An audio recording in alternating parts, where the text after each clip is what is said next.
কিছুদিনৰ আগত যে মুম্বাইলৈ গৈছিলোঁ, পুৱা ৩:১৮ গা পা ধুই সাজি কাচি ৰেডি। বাহিৰখন একেবাৰে আন্ধাৰ। ইতিমধ্যে কেবখনো আহি পাইছিল। সেইদিনা আচলতে সিদ্ধিবিনায়ক মন্দিৰলৈ যাবলৈ ওলাইছিলোঁ। মুম্বাইত যেতিয়াই থাকোঁ এবাৰ দৰ্শন কৰোঁৱে বাবাৰ। বাহিৰত গৈ পাই প্ৰসাদ ফুল কিনি আগবাঢ়িলোঁ। কিন্তু দেখিছেনে মোৰ আগত কিমান দীঘল শাৰী।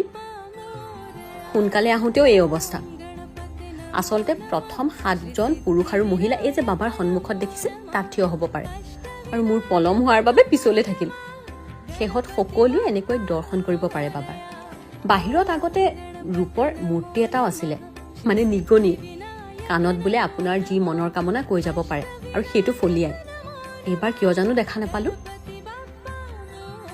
6:18 হ'ল, বাহিৰখন এতিয়াও এন্ধাৰ। বৰ ধুনীয়া ধুনীয়া মালা আছিল। প্ৰসাদ অলপ ল'লোঁ, কাৰণ মোৰ প্ৰসাদ অলপ কমিব, গতিকে বাহিৰৰ পৰাই কিনি ল'লোঁ। আৰু এইডাল মালা